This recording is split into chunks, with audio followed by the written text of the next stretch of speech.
What's up, rock stars? Welcome back to the channel. All right, we haven't done a let's talk about it in a long time, but I had a lot of serious subjects and I was just like, yeah, let's just do that today. So that's what we're doing. Okay, let's talk about Hurricane Ida and the devastation that has caused in the United States. Let's talk about Texas and the mess that's going on there with abortions.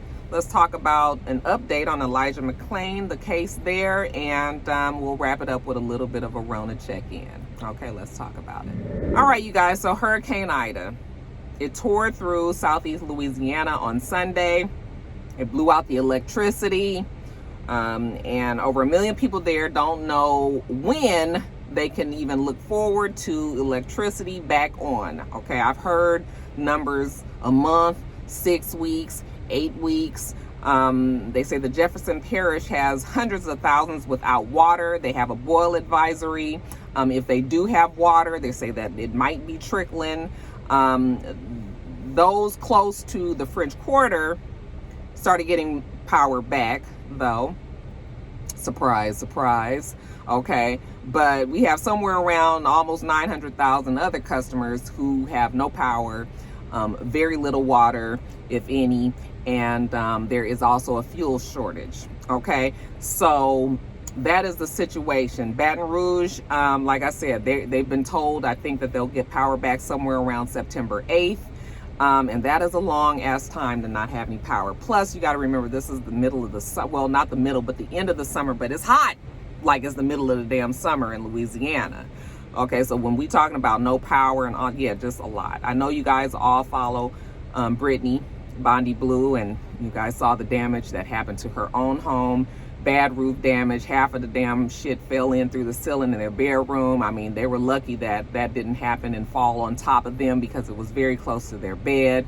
They clearly can't stay there. As a matter of fact, she's here in Atlanta in an Airbnb with her mom and her husband and her dogs. And we still haven't been able to get together because, child, this house, of course, first of all, I'm working.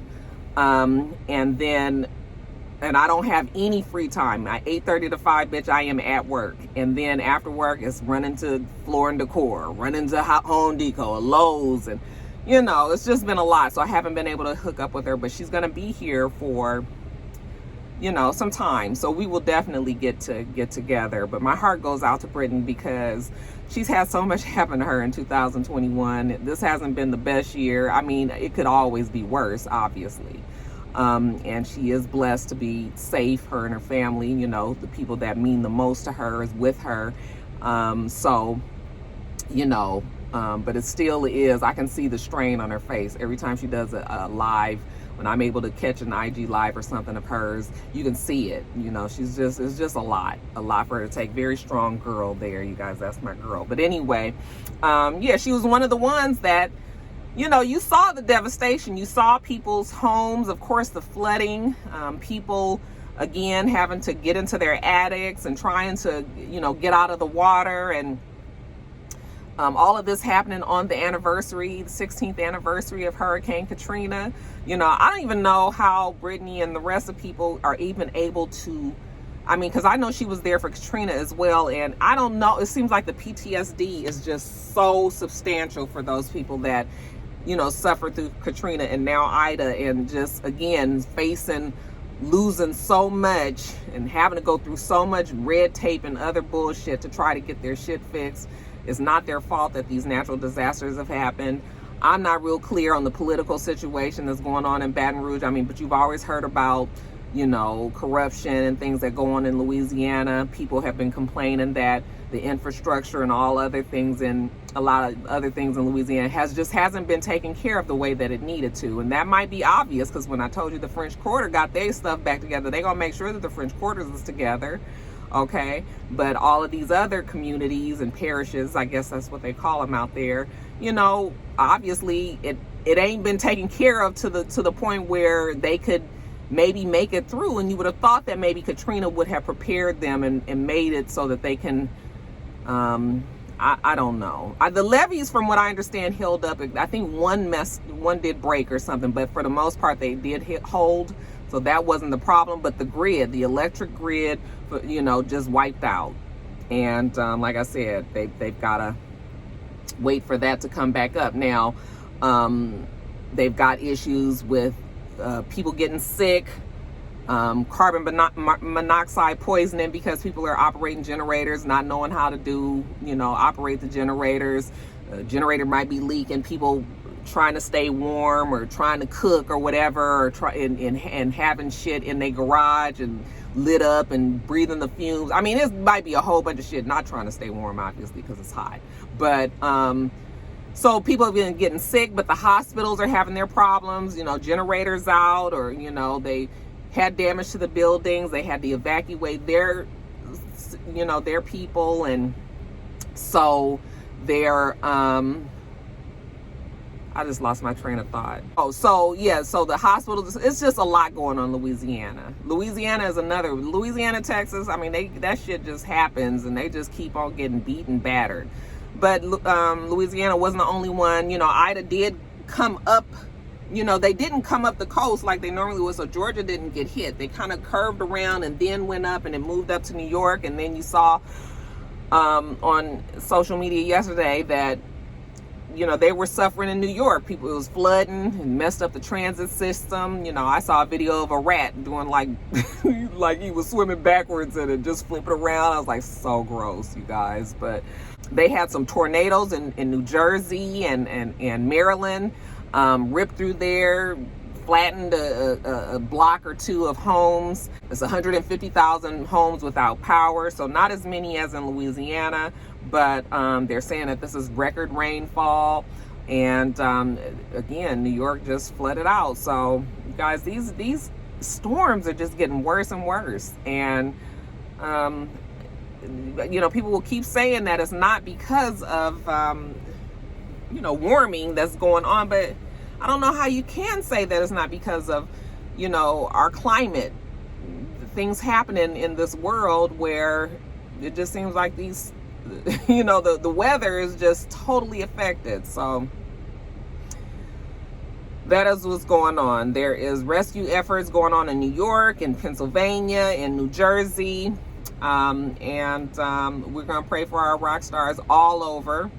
If you're not directly affected, if you have family and friends there, we're just going to pray that everybody, ends up being safe and all this. But it's also time, especially in Louisiana, for the government to, look out for these people. I know that a lot of these neighborhoods, they may not necessarily care about like they do, for instance, in French Quarters and other richer, wealthier neighborhoods, but everybody deserves to be able to just be in their homes and the shit don't flood out, and that roofs ain't caving in and they having to crawl to their attics and suffocating up there because it's hot as fuck, but they can't go down into the water, so that's the situation there. Brittany, girl, I love you. So hopefully, that all this works out. But she's talking about being here in Atlanta, so that makes me happy too, you guys. All right, you guys, let's talk about Texas. So I told you guys before that Texas was coming up with this abortion law, that after 6 weeks, it was going to be against the law. And it was full steam ahead. The governor had signed it, and it was just really a matter of time before it made it up to Supreme Court, which it did. And Supreme Court decided not to block the law. So as of Wednesday, the law went into effect, okay? The vote was 5-4. And this brings us really back to Roe versus Wade, which ultimately I believe is what they're trying to do. I mean, and I'm sure everybody knows that they want to make abortion illegal. Okay, a huge step back, and really, quite frankly, scary times for America, because I'm obviously past childbearing age. And don't y'all be any Roxy, you can still get pregnant. Okay, my tubes is tied. I ain't have no more damn kids. Okay, I'm 50. Okay, but I still would like to know, for the safety of my daughter and my future granddaughters and all of that they should be able to decide whether or not they want to have an abortion.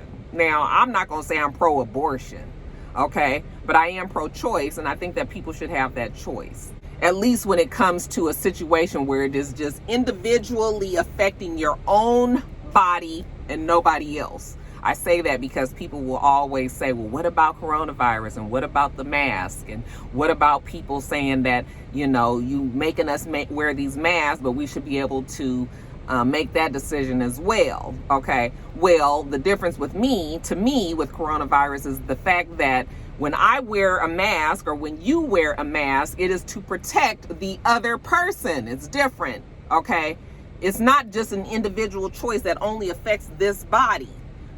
Me having coronavirus or you having coronavirus can affect other people outside of you. So that is the difference with masks and all of that. But it is ironic that, a lot of these same people who are anti-maskers are anti-abortion, so anyway, this definitely is a law that has gone into effect on Wednesday. They said that, when they knew that the law was about to go into effect, that everybody was in a tizzy and everybody was rushing, this is just horrible to say, but they said people were rushing to get abortions right before, because they knew that the law was about to go in effect, and anybody that was past 6 weeks pregnant was not going to be able to get an abortion after the Supreme Court ruled what they ruled. Okay.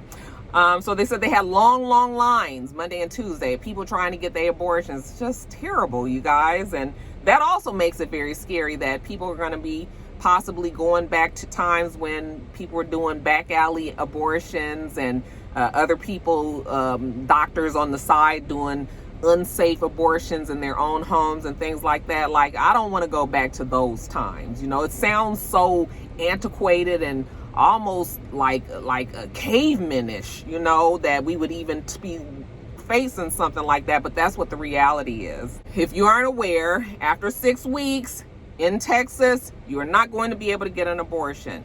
The bad part about that is most people don't know that they are pregnant until they have missed their period.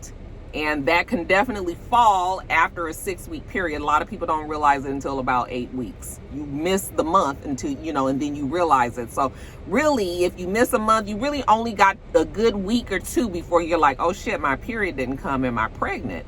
And most people aren't, if people don't keep track of now I got an app, honey. I keep track of my periods and everything, even to this day, and I'm not even getting pregnant. But for those of you guys who are childbearing age, and for sure you need to get an app that's going to let you know exactly the situation when your period is due, so that you can know, okay? Because this shit is real now. Like, you could be in a situation where you're forced to, carry to term an unwanted pregnancy. So this is a nearly complete ban, okay, on abortions. And I say nearly complete is because 85 to 90% of abortion procedures happen after 6 weeks. So it is what it is. They're trying to get rid of abortion, like I said, and it's real out there, you guys. So not necessarily surprising that the Supreme Court, remember we talked about it, they're very conservative right now, and that's the way it's going to swing, and that's the way it's going to be. So but President Biden said that he will fight that. So we'll see what comes about. But a huge setback, especially for women in the United States. All right, you guys, next story. Let's do an update on the Elijah McClain case. So you guys remember this case came apparent to us back when George Floyd and all of this civil unrest was going on with George Floyd and him being killed. We found out this story about Elijah McClain, which is a young black man who was killed in Colorado. If you guys remember the story, he was walking home from, I believe he had went to the store, and he had on a ski mask. He was this was in August. I'm not sure exactly how warm or cool it is in Colorado in August. I'm assuming that it's not the same as how warm or cool it is here in Atlanta, Georgia. He had on a ski mask. People thought that was strange, so they called the police and said that there was a suspicious person walking around in a ski mask. So the police came and within moments got into a confrontation with him and ended up hog tying him and assaulted him, got into a fight. The body cam and the audio from the body cams, or you can hear him saying that he's an introvert, and he's You know, they said that he was fighting them. He was trying to turn down his music. They thought that he was reaching for a gun. They were fussing at him and they were telling him to stop fighting back. And it was all this mess. Okay. They gave him some sort of, there was some sort of chemical that they gave him, I guess, to calm him down. And he had a reaction to it in the ambulance. He was taken to the hospital, and a few days later he was dead. The prosecution at the time did not try to he did not try to pursue the case because he felt like there was no evidence that proved that they caused his death, and that there was any criminal that they shouldn't have used their force that they did. He didn't feel like it was unjustified. So the prosecution decided not to move forward. However, the George Floyd case, I believe, brought a lot of things into perspective, and it was brought before the grand jury. And the grand jury indicted 3 police officers, Aurora police officers Randy Rodema, Nathan Woodward, and former police Jason Rosenblatt. Okay, they indicted them, as well as fire and rescue paramedics Jeremy Cooper and Peter Sichuniak on charges of manslaughter and criminally negligent homicide as part of a 32-count indictment. Okay, Rodema and Rosenblatt are also charged with 1 count of assault and 1 count of crimes of violence. Cooper and Sichuniak was charged with 3 counts of assault and 6 counts of crimes of violence. Okay, so they've been indicted. So, you know, this means that this case should possibly be moving forward, and that we can hopefully expect some convictions from this. Okay, because, you know, we just tired of hearing these kind of stories. So it does give us a little hope that the grand jury saw it totally different than the prosecution did, and that these 5 people who are directly responsible for the death of Elijah McClain, that they will at least have a day in court where they'll have to answer to the questions of why it happened, what happened. And so we'll see what happens.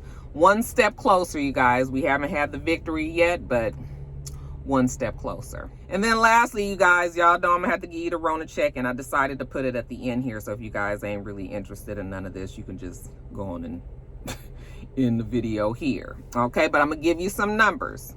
As of September 2nd, we've had 164,326 new cases. We are back at those kind of numbers, you guys. We had 1,521 deaths. Okay, that's up 67% in the last 14 days. We've had 53% of the nation is now fully vaccinated. So that's just it's just gaining 1% each week. But I guess we're still moving up, just slowly. Okay, 53% that's fully vaccinated. 62% that is at least 1 dose. The shit is just rough all over. You're starting to hear about the hospitals being packed again, concern about having ICU beds. We have to remember that coronavirus is not the only sickness that is out there. There are still people out there that are suffering from many other ailments and illnesses and need ICU as well.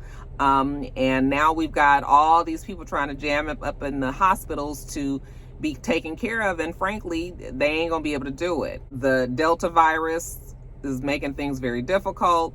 Now, I just saw that there's a new MU variant that is on the rise. They've started talking about it on the news. That means that there at least is some concern there, and it's something about it being resistant to the vaccine or something. New child is just always some shit. So that is happening. I'm